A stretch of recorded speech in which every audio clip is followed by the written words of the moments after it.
Security is a constantly changing field, and stories that happen one day, may progress over time, may evolve as things happen on the internet. That certainly happened this week. We've been following this Samba Cry bug, which was the Linux version of the WannaCry Eternal Blue bug. Hey Jim, so I guess a few weeks ago you covered Samba Cry, and I heard you have an update? Yeah, when we covered it 2 weeks ago, my big concern was NAS systems that were, open to the internet or whatever, and the concern was that since it didn't require any user interaction, it would be turned into a worm. And unfortunately, it has been. Kaspersky has reported that they are seeing folks in the wild exploiting this Samba vulnerability to spread cryptocurrency miners. So just to reiterate, those shouldn't be on the internet. If they are, they need to be patched. And if you can't patch them, there was a config file change that would neuter it, and that needs to be done. We were afraid it would get turned into a worm, and it has been. Oh, that's a shame. Not surprising, but it's a real shame. Yeah. Sometimes, especially with the data we have, we're able to predict those initial kind of alerts that let you know a problem is looming. And unfortunately, this is something that was taken and became a worm. Well, it sounds like something that happens quite often. These vulnerabilities get discovered, security researchers point them out. The problem, I think, here is that maybe some of these kinds of systems can't get patched, maybe, some of these devices.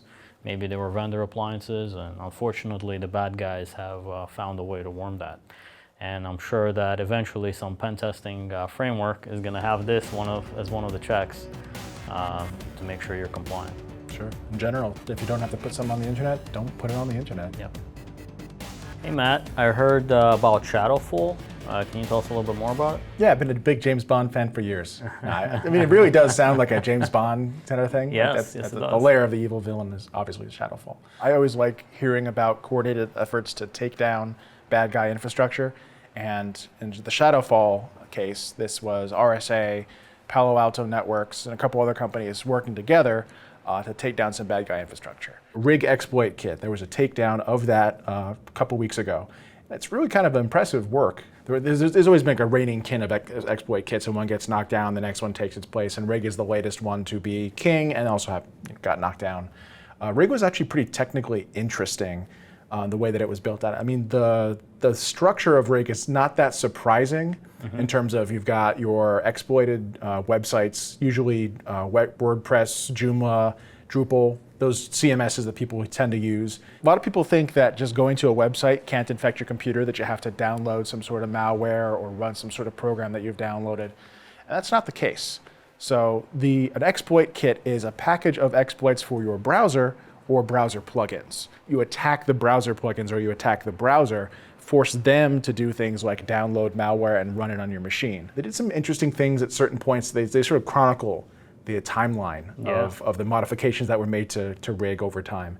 And some things they did that were kind of crazy were instead of using an IP address when they build out a URL, they actually use like a decimal number, like just a large integer. And that worked? It works. Oh, wow. It absolutely works in browsers.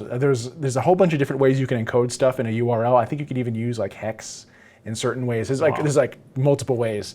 But of course, if you're trying to build out your threat intel and you're parsing these URLs, it'll just choke and die and say, I don't even know what that is, unless you're catching that encoding. Yeah, that's an important one to pay attention to, especially I guess on proxy records and things like that, which most people are expecting IP addresses or domains names there. So yeah, if you're expecting, if your Intel system that's parsing that just chokes on it and throws it on the floor, you're missing something valuable there. So that was done intentionally, obviously.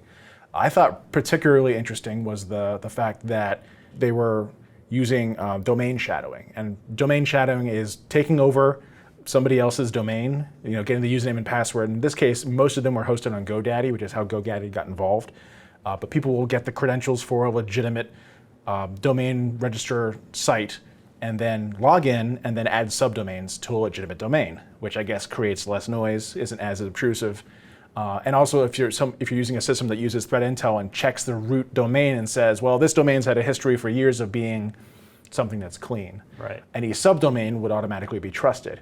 So it's a way of sheltering the domains that you're creating. to reputational detection systems, which is pretty sharp. Yeah, it's a very clever tactic.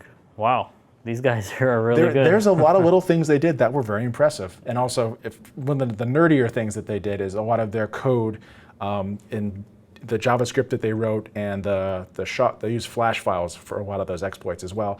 They made reference to a string IDDQD, and that's actually from Doom, like 1994 original Doom. So I got a kick out of that. And so did the researchers at Talos, who were also, there's a number of write-ups on Rig. It's one of those things that people have been studying intensely for a while. Yeah. So it's exciting to see both how it's been done and then also to see how it was taken down. So this was shut down by GoDaddy having a good view of where all the compromised accounts were. By identifying those accounts and all at once shutting them down, they basically cut the whole thing off at the head because they were using the same kinds of subdomains. So I imagine on their end, they could take a filter and say, here's the 20, like it was a solid set. It wasn't just random. It was like, these are the ones we always use. Well, great. There's your detection system if you're GoDaddy. Take a look at people who are registering those subdomains, and you can probably catch the new compromised accounts very quickly. So there's a ton. I'm realizing There's a lot of technical information, yeah. it sounds like. One thing that seems impressive to me is that RSA was able to find and work with a group of people at GoDaddy and these other researchers, and they found the right contacts, and they really all worked together from all these different companies, right? That's not very easy to accomplish. So sure, it's a big coordination effort, yeah. It's a big coordination effort. All these security researchers, they were able to come together and kind of try to solve this problem. When I looked at the article, at the end, one of the things that I noted was that they said, we don't know what the bad guys are going to do to react to this. Yep. But we know for sure that we're able to take down, thousands of domain names out of circulation for them. So probably the bad guys won't stop. Yep. It seems from these tactics, they were definitely thinking kind of at that next level. But I'm glad that they were able to develop these partnerships and have really worked together with GoDaddy and the other researchers. That's really good. My friend Brad Duncan was one of the ones that was actively involved in this, and he's been tracing these, trying to track these exploit kits and the malicious actors behind them for a long time. I mean, that's basically what he does. Finally, to get some traction with these other researchers and the rest of the Code 42 guys and all of that. This was really nicely done. I can't fault everyone who did great work on this exactly, but like Stan said, they're going to just pivot and try something new. They may move to a less cooperative, hosting provider and registrar for their domains. I mean, I personally think that any successful complete takedown requires arrests. But what do you guys think of that? Absolutely. But it's been this game of cat and mouse, for as long as we've been, trying to track down the bad guys on the internet. We do something and they'll adapt. And then we'll have to adapt to their adaptation. And, it's a never-ending thing. I mean, it's why I'm convinced I've got job security until I'm ready to retire. The bad guys aren't going to go away. So we have to keep doing what we need to do to track them down. And yes, ideally, we track them back to individuals and get them arrested and thrown in jail. That's not going to happen every time. Right. And what's the phrase? Let's not make perfect to be the enemy of good. Exactly. The thing that spoke to me was the collaborative effort between so many different researchers. They didn't have some kind of edict, go shut this down. They all just felt passionate about it, about making sure that the internet is a little bit more secure. And I think that's the kind of coordination we're going to need going forward, within the industry. Bad guys, they have their own forums, they have their own underground communities where they communicate and they sell illicit tools. So in the industry, we should be helping each other as well. So Jim, I think you were reading a little bit about analysis of malware samples based on the timestamp that's built into them. That sounded kind of cool. It was written back in January. It was on the Invincia blog, and I flagged it to read later and then got busy and finally was getting around to it recently. They did an interesting study of the compiler timestamps in malware samples. The compiler, when it generates the executable, actually embeds a timestamp in the PE header. And the bad guys have two choices.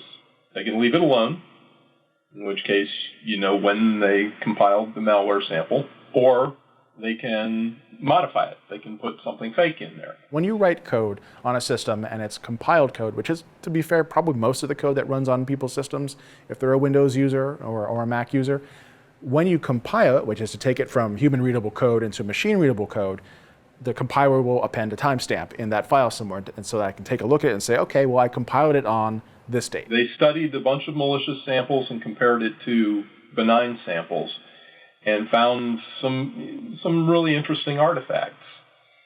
For one thing, there were a lot of malware samples that had compile timestamps from the 1980s. Now, I don't know a whole lot of software written in the 1980s that is still being run. There is some, I'm sure. So that was one that kind of stood out. And then, there are timestamps in the future. Now, it turns out that there's benign software that also has these compiled timestamps in the future, but not to the same extent. So there are some definite patterns to the malicious compiler timestamps. And it turns out that, usually when you've got these things that are in the far future or far past, they're probably malware because someone took the time to modify those compile times. Wait, Jim, are you telling me that they've actually discovered time travel as the result of this research? Yeah, not quite. They actually built a machine learning system and fed it just the compiler timestamps and were able to detect 60% of previously unseen malware in the first month or so of 2017, based strictly on the compiler timestamp, having trained the machine learning with both malicious and benign samples from 2016, with only about 1% false positive rate. Wow. All right. Which was really amazing to me. As a practical matter, I'm not sure that I'm going to rely on that for detecting a lot of things, but it is certainly a feature that I hadn't really paid a lot of attention to. When I look at potential malware samples, I'm going to start looking at it as another indicator possibly. Sure. Especially those timestamps that look like they're, come from the Reagan presidency. That's kind of interesting. You mentioned that they're using machine learning, but you also said they're really just relying on the timestamps, right? I mean, my take on machine learning is you generally give it the opportunity to look at a large set of different features, where here the features I'm hearing are timestamp is someplace in the future or someplace in the distant past. Is machine learning really necessary, or can I just write a filter at that point and just say if less than this or greater than this? Well, it actually went further than that, and okay. they didn't go into a lot of detail in the blog post. I'm hoping that they'll do a deeper dive in a white paper or something someplace. But they were able to correlate them based on the way that it modified the timestamp algorithmically. So it was able to build on that. So it needs more than one sample to do that, right? It needs that cluster of samples. Okay, I see where you're going with it. Right. So that's where the machine learning came in, where it fed it this corpus of both benign and malicious software. And then they were able, based on whether it was benign or malicious, and these timestamps to develop, some sort of understanding of the patterns that the malware authors were using in particular. And like you said, it sounds like by just using this as your detection mechanism, you can get pretty far. But that's assuming you've got a bunch of files with no context. Now, if you're doing a regular investigation, you'll probably have the time this came on the box, what it did, what dropped it on the box. You have other things that may also indicate that this is malware by its behavior. And this is another tip, like you said, that just adds to that score. Yeah. Considering timestamps in your analysis, especially for forensics investigations, is actually very important. So one of the things we've seen malware do in the past is change the file system time, so the time it was created. but maybe you can cross-reference that now with the compile time and see how close they are to each other. I think some malware like takes the compile time, the installation time of like kernel 32 or something like that. Okay. And uses that to put the same timestamp on the malicious file. So if anybody's looking for new files in the file system, it hides in the weeds with all the system files. Yeah, right? exactly. So it looks like it came with Windows, or something like that. So that's definitely interesting. Another line of thought here is that sometimes malware packages itself like inside of zip files, or includes like a zip file inside that's obfuscated. And so if you think about doing more of this type of analysis with time, sometimes those file formats like zip or 7-zip or R, they include the timestamp from the file system, maybe of the attacker. Oh, so if somebody's baking a bunch of, I think I know where you're going. If someone's baking a bunch of files, your compile time will be very close to the time it was zipped because it's all part of a single chain of potentially packaging. Or you could see the difference between like this archive that they embed and the compile timestamp inside of the virus, let's say. So you could see that somebody took the extra time to change that or fake the PE file timestamp, or they didn't, right? So sometimes, especially like when you're doing forensics, I know Jim does a lot of that, you notice these little things, these like intricate details, and it really helps you to figure out what kind of malware you're looking at, or how advanced is the adversary that you're dealing with. Some of them will make sure those zip files don't have valid timestamps, and then some of them won't. And this is true even for some compiled malware like Python. Like in Python, if you compile a PYC file, the header includes the timestamp that PYC file was compiled.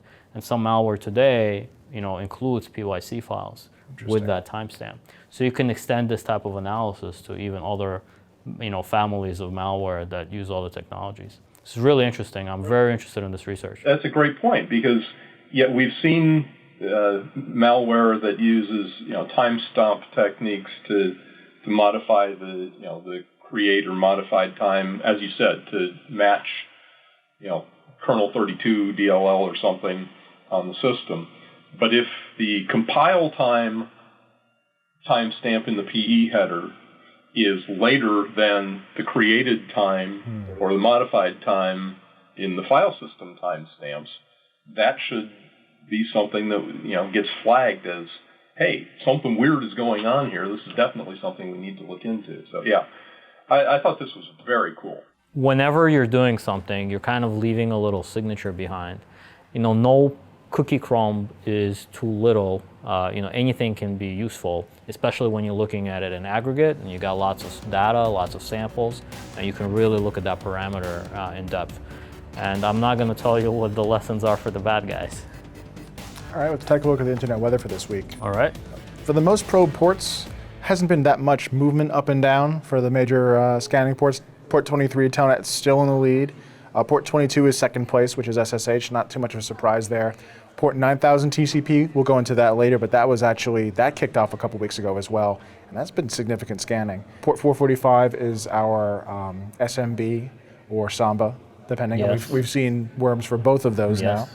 Most sources probing, the same cast of characters shows up here. We've got 23, 445, 22, 81 actually shows up, which wasn't on the last graph. 81, I think, is Perserai, that Mirai variant, the Persian one. They must be looking at something very specific. Yep, the very specific, I think it's a web cameras that have a vulnerability in the web login, which is on port 81. 445 TCP, and we talked about that. Yeah, that's SMB. That was the WannaCry attack, so you can see them far over on the right.